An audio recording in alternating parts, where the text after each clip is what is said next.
Hello everyone, welcome back to the channel. तो अभी हम कर रहे हैं अपना क्लास 7th का फर्टिलाइजेशन टॉपिक। अगर आप लोगों ने मेरी पिछले वीडियोस नहीं देखी है पॉलिनेशन के ऊपर तो पहले वो देखिएगा, क्योंकि उसी से आपको समझ में आएगा कि किस तरह से आफ्टर पॉलिनेशन प्लांट्स में, फ्लावरिंग प्लांट्स में फर्टिलाइजेशन अकर होती है। तो अब तक हम लोग कर चुके हैं कि हमारे पास एक मेल स्ट्रक्चर होता है और एक फीमेल स्ट्रक्चर होता है हर एक फ्लावर में, जो भी हमारा फ्लावरिंग प्लांट है। मेल स्ट्रक्चर में हमारे पास होते हैं एंथर और फिलामेंट। एंथर के अंदर होता है पॉलन ग्रेन, और जब एंथर मेच्योर हो जाता है तो इन पॉलन ग्रेन्स को बाहर रिलीज कर देता है, और यही पॉलन ग्रेन्स पॉलिनेटिंग एजेंट्स की हेल्प से हमारे स्टिग्मा पर आकर स्टिक हो जाती हैं। स्टिग्मा हमारा female part, this is style and this is ovary, and ovary contains ovule. अब क्या होगा कि ये जो हमारा पॉलन ग्रेन है, देखो हमें सिर्फ और सिर्फ एक ही पॉलन की जरूरत होती है। ये पॉलन ग्रेन हमारा करता है मियोसिस, और एक तरीके से ये दो में डिवाइड हो जाता है। That means one pollen grain से हमें दो मेल गैमीट्स मिलते हैं। These are two male gametes. ठीक है, मेल गैमीट जो कि फर्टिलाइजेशन कराते हैं। तो हमें यहां से मिल गए हैं दो मेल गैमीट। अब होता क्या है कि जैसे ही हमारा एक पॉलन ग्रेन हमारे स्टिग्मा पर आकर स्टिक होता है, क्यों? क्योंकि स्टिग्मा के पास एक बहुत ही ज्यादा स्टिकी सब्सटेंस होता है, जिससे कि जो पॉलन ग्रेन है वो स्टिग्मा पर आकर स्टिक हो जाता है, इसको एक तरीके से कैच कर लेती है। जैसे ही पॉलन ग्रेन अटैच होता है, ये पॉलन ग्रेन एक पॉलन ट्यूब की फॉर्मेशन करता है। ठीक है, ये पॉलन ग्रेन एक पॉलन ट्यूब की फॉर्मेशन करता है। अभी मैं आपको एक बड़ा सा डायग्राम बनाकर दिखाती हूँ, तो आपको समझ में आएगा कि किस तरह से ये करता है। यहां पर हमारा आया स्टिग्मा का part, and this is style. ये आ गया स्टाइल, और नीचे हमारी हो गई ओवरी। ओके, जब हमारा पॉलन ग्रेन पॉलन गैमीट्स में, मेल गैमीट्स में फॉर्म होता है और स्टिक होता है हमारे स्टिग्मा पर आकर, अंदर फर्टिलाइजेशन करने के लिए, फर्टिलाइजेशन किसके साथ करेगा अब वो जरूरी है। तो ये हमारी ओवरी, ओवरी के अंदर प्रेजेंट होता है ओव्यूल, और ओव्यूल के अंदर प्रेजेंट होता है embryo sac. This is embryo sac. This is embryo sac, ये वाला। इस एम्ब्रियो सैक, ये जो एम्ब्रियो सैक है हमारा, ये होता है 7 सेल्ड 8 न्यूक्लिएटेड। तो इसमें कुछ इस तरह से सेल्स बनी हुई होती हैं। देखो 1 2 3 4 5 6 7 8, ये हमारे होते हैं न्यूक्लियस। तो 8 न्यूक्लिएटेड प्लस में 7 सेल्ड। 7 सेल्ड कैसे? This is 1 cell, this is 2 3 4 5 6, और ये वाली जो हमारी एक कंप्लीट है, ये कंप्लीट हमारी 7 में आती है। तो इसीलिए एम्ब्रियो सैक को हम बोलते हैं 7 सेल्ड 8 न्यूक्लिएटेड। अब देखो, जैसे ही पॉलन हमारा जो मेल गैमीट है वो फॉर्म करता है एक पॉलन ट्यूब हमारे स्टाइल के अंदर। This is called as pollen tube. और इसी पॉलन ट्यूब के थ्रू जो हमारे मेल गैमीट्स फॉर्म हुए हैं, दो मेल गैमीट, वो अंदर हमारी ओव्यूल तक, हमारी एम्ब्रियो सैक तक ट्रेवल करते हैं।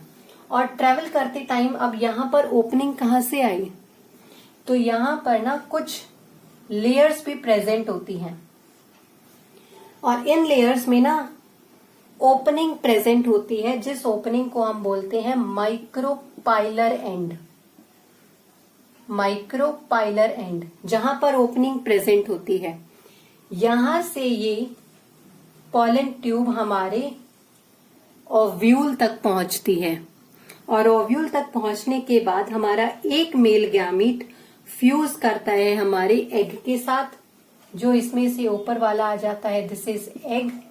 एग के साथ फ्यूज करता है और फॉर्म करता है जाइगोट, और यही जाइगोट आगे जाकर सीड की फॉर्मेशन करता है। जो सेकेंड मेल गैमीट है वो सेकेंड मेल गैमीट हमारे इन दो पोलर न्यूक्लियस के साथ, which is also called as polar nuclei, इन दोनों के साथ फ्यूज करता है, यानी कि 3 आ गए, थर्ड हमारा आ गया मेल गैमीट, और इनके साथ फ्यूज करने के बाद ये बना देता है 3n, जिसको कि हम बोलते हैं ट्रिपल फ्यूजन। इसको हम बोलते हैं ट्रिपल फ्यूजन, और यही ट्रिपल फ्यूजन हमारा फॉर्म करता है एंडोस्पर्म को, एंडोस्पर्म को। ठीक है, अब देखो फिर से एक बार समझते हैं, बहुत इंपॉर्टेंट टॉपिक है ये, बहुत ज्यादा इंपॉर्टेंट। हमारा एक पॉलन ग्रेन था, वो पॉलन ग्रेन हमारा मियोसिस करता है, मियोसिस से वो 2 मेल गैमीट्स की फॉर्मेशन करता है। ये 2 मेल गैमीट्स पॉलन ट्यूब के थ्रू पहुंचते हैं हमारे एम्ब्रियो सैक पर। उनमें से एक मेल गैमीट एग के साथ फ्यूज होता है और फॉर्म करता है जाइगोट को, और जाइगोट डेवलप हो जाता है, मेच्योर होता है सीड में, जो कि हमारे जो फ्रूट के अंदर आपने सीड देखा है ना, वो सीड यहाँ पर डेवलप होता है। कब डेवलप हुआ है? जब हमारा एक मेल गैमीट एग के साथ फ्यूज हुआ है। नाउ सेकेंड मेल गैमीट, अब ये सेकेंड मेल गैमीट क्या करेगा? ये सेकेंड मेल गैमीट हमारे पोलर न्यूक्लियाई के साथ फ्यूज करेगा और ट्रिपल फ्यूजन बनाएगा। यानी कि ये ट्रिपल फ्यूजन किस लिए हुई है? ये फॉर्म करता है यहाँ पर एंडोस्पर्म को। और एंडोस्पर्म क्या होता है? एंडोस्पर्म कुछ नहीं होता है, एंडोस्पर्म हमारे डेवलपिंग सीड को न्यूट्रिशन प्रोवाइड करता है। और देखो और क्या खास बात है इस फर्टिलाइजेशन में, यहाँ पर फर्टिलाइजेशन 2 टाइम्स हो रही है। एक बार फर्टिलाइजेशन हुई एग के साथ और दूसरी बार फर्टिलाइजेशन हुई पोलर न्यूक्लियाई के साथ।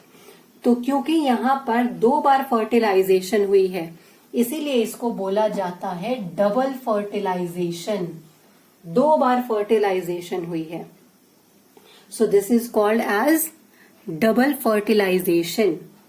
आई hope it will be clear to you. हम लोग अभी इतना ज्यादा डिटेल में नहीं कर रहे हैं, क्योंकि अभी आप लोग सिर्फ 7th क्लास का ही पढ़ रहे हो। तो 7th क्लास में सिर्फ आपको इतना ही दिया हुआ है कि डबल फर्टिलाइजेशन होती क्या है और किस तरीके से होती है। अदरवाइज इन सभी न्यूक्लियाई का नाम होता है। ये जो एंडोस्पर्म, ये एम्ब्रियो सैक जो यहाँ पर फॉर्म हुआ है, ये किस तरह से फॉर्म होता है वो आप आगे हायर क्लासेस में देखोगे। लेकिन अभी के लिए सिर्फ इतना ही कि एक फर्टिलाइजेशन होती है एग के साथ, जो कि जाइगोट बनाता है, जाइगोट से एम्ब्रियो की फॉर्मेशन होती है और एम्ब्रियो से सीड बनता है। सेकेंड फर्टिलाइजेशन होती है पोलर न्यूक्लियाई के साथ, जो कि होती है ट्रिपल फ्यूजन, वो फॉर्म करता है एंडोस्पर्म को। 2 बार फर्टिलाइजेशन हुई, that's why it is called as double fertilization. अब देखो यहाँ पर मैंने नॉर्मली आपको बता दिया कि जाइगोट से बन गया सीड, लेकिन ये सीड कैसे फॉर्म हुआ है, ये सीड कैसे फॉर्म होता है? तो अब क्या होगा कि हमारा ये जितना भी पार्ट है ओवरी से लेके ऊपर, यानी कि स्टिग्मा का और स्टाइल का, और इवन हमारे फ्लावर के अंदर अभी क्या क्या चीजें प्रेजेंट है, पेटल्स भी प्रेजेंट है, ये सभी के सभी स्ट्रक्चर शेड ऑफ हो जाते हैं, मतलब नीचे गिर जाते हैं जमीन पर। सिर्फ बचता है हमारा इतना पार्ट ओवरी का, ये वाला पार्ट हमारे पास रह जाता है। अब इस सीड को डेवलप होने के लिए चाहिए खाना, न्यूट्रिशन। तो वो न्यूट्रिशन इस सीड को डेवलप होने के लिए प्रोवाइड करता है एंडोस्पर्म। यानी कि यहाँ पर जो एंडोस्पर्म फॉर्म हुआ है, 3 यहाँ पर बन गए हैं, 2 पहले से ही थे और एक हमारा मेल गैमीट आ गया फर्टिलाइजेशन के लिए। ठीक है, तो यहाँ पर ये सारा स्ट्रक्चर इस सीड को न्यूट्रिशन प्रोवाइड करता है, खाना प्रोवाइड करता है। Is it clear? और हमारा सीड डेवलप हो जाता है। नेक्स्ट अगर हम बात करें तो नेक्स्ट होता है कि अब हमारा सीड तो बन गया, लेकिन हमारा फ्रूट कैसे बनता है। तो जो हमारी ओवरी है, यहां पर अब हमारा एक सीड फॉर्म हो चुका है। अब ये जो ओवरी है, ये ओवरी कभी कभी फ्लैशी भी होती है, ठीक है। फ्लैशी इन द सेंस यानी कि ये क्या होगी, ये ओवरी स्वॉलन हो जाएगी, एक तरीके से फूलती हुई चली जाती है। और इसी ओवरी की जो ये वॉल आप देख रहे हो, ये वॉल, यही वॉल हमारे फ्रूट की वॉल बनती है, जिसको कि हम बोलते हैं पेरिकार्प। ओवरी की वॉल ही डेवलप होती है फ्रूट वॉल में, which is called as pericarp. तो इस तरह से फर्टिलाइजेशन के बाद हमारा सीड और फ्रूट डेवलप हो जाता है। अब ये डिपेंड करता है कि हमारे जो ओवरी है उसके अंदर जो मैंने ओव्यूल बनाया था, वो अभी मैंने एक ही ओव्यूल बनाया था, यानी कि एक ही सीड बना। बट ये ओव्यूल्स बहुत सारे भी होते हैं, मेनी। तो जो आपने देखा है ना, बहुत एक फ्रूट में बहुत सारे सीड्स जो प्रेजेंट होते हैं, ये सभी के सभी ओव्यूल फर्टिलाइज होते हैं और सीड में कन्वर्ट होते हैं, और वही सारे सीड की फॉर्मेशन हो जाती है। लेकिन फ्रूट एक ही रहता है। लाइक फॉर एग्जाम्पल हम बात करें पपाया की, तो पपाया में बहुत सारे सीड्स देखे, यानी कि उसके अंदर जो ओव्यूल्स हैं वो बहुत सारे हैं, सभी के सभी फर्टिलाइज हुए और सीड में कन्वर्ट हुए। लेकिन बाहर पपाया एक ही होता है। पपाया जो फ्रूट है वो तो एक ही है ना, तो जो वॉल है वो एक ही वॉल होती है, बस उसके अंदर सीड्स बहुत सारे होते हैं। और उन सीड्स का कारण यही है कि उसके अंदर ओव्यूल्स बहुत सारे होते हैं। तो ये हमारी बात थी फर्टिलाइजेशन की। अब हम इस सीड को जर्मिनेट कैसे करें, तो let's see germination of seed.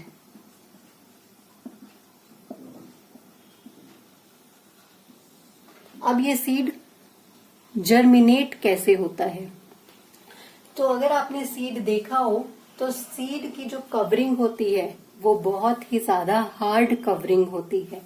लेकिन जब इस हार्ड कवरिंग को हम मॉइस्ट सॉइल प्रोवाइड करते हैं, तो मॉइस्ट सॉइल के बाद ये कवरिंग सॉफ्ट हो जाती है, ठीक है। और सॉफ्ट होने के बाद इसमें से जो हमारा प्लांट है वो जर्मिनेट होना स्टार्ट हो जाता है। दैट मीन्स इसके अंदर जितना भी फूड फिल्ड अप है, ठीक है, अभी हमारे सीड के अंदर क्या फिल्ड है, उसके अंदर भी तो फूड फिल्ड अप है ना, तभी वो सीड एक जिंदा एक तरीके से है।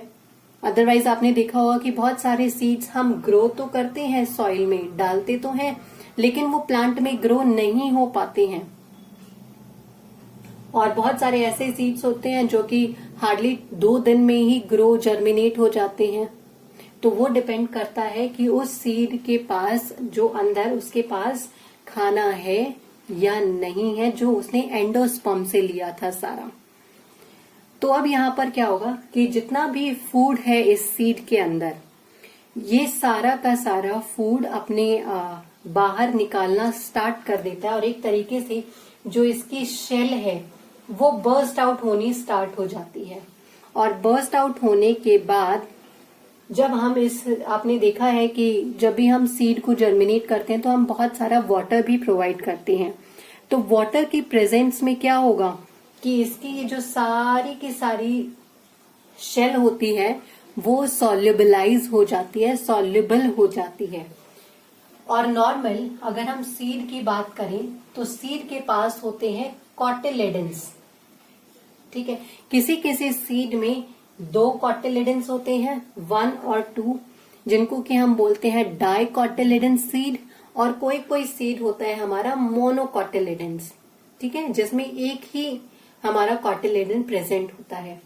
और सीड में क्या होता है, सीड में होता है प्लूम्यूल जो कि ऊपर वाला हिस्सा है, और नीचे होता है रेडिकल। अब देखो ये प्लूम्यूल को हम बोलते हैं शूट सिस्टम, जो हमारी स्टेम, जो हमारी फ्यूचर स्टेम होती है, ठीक है, फ्यूचर स्टेम, यानी कि जब हम इस सीड को हमने क्या किया, हमने जर्मिनेट करना स्टार्ट किया, तो जर्मिनेशन में क्या होगा, जो प्लूम्यूल वाला पार्ट होता है, प्लूम्यूल डेवलप होता है स्टेम में, और रेडिकल वाला जो पार्ट है, रेडिकल डेवलप होता है रूट्स में। ओके, रेडिकल वाला पार्ट हमारा सीड का डेवलप हो जाता है रूट में। तो अब ये डेवलपमेंट भी किस तरीके से होती है वो भी आइए देखते हैं। तो हमने क्या किया, हमने भाई सॉइल ली और अपने सीड को सॉइल के अंदर ग्रो कर दिया और वाटर प्रोवाइड किया। तो सबसे पहले जो हमारा रेडिकल वाला पार्ट है, ठीक है, ये हमारी आ गई सॉइल इतनी।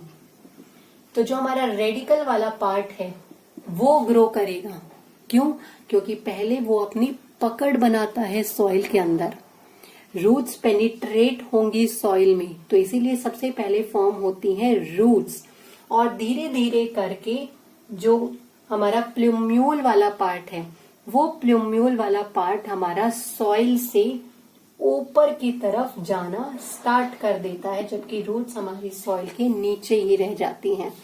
और यही हमारा जो सीड है वो बर्स्ट आउट हो जाता है, और बर्स्ट आउट होने के बाद यहां से लीफलेट्स निकलनी स्टार्ट हो जाती हैं, कुछ कुछ लीव्स निकलनी स्टार्ट हो जाती हैं, और ये एक स्टेम सिस्टम हमारे प्लूम्यूल ने इतना ग्रो कर दिया है। So this is all about germination of seed. ये सभी जर्मिनेशन आपको पता है, उसके बाद प्लांट हमारा फोटोसिंथेसिस करना स्टार्ट कर देता है, सन की हेल्प से, कार्बन डाइऑक्साइड की हेल्प से, क्लोरोफिल की हेल्प से, और प्लस में वाटर जो हम उसको प्रोवाइड करते हैं। So that's it for this video. Next video में हम देखेंगे आर्टिफिशियल पॉलिनेशन, और इसी के साथ हमारा रिप्रोडक्शन इन प्लांट्स हो जाएगा फिनिश। तो आई होप आप लोगों को समझ में आया होगा।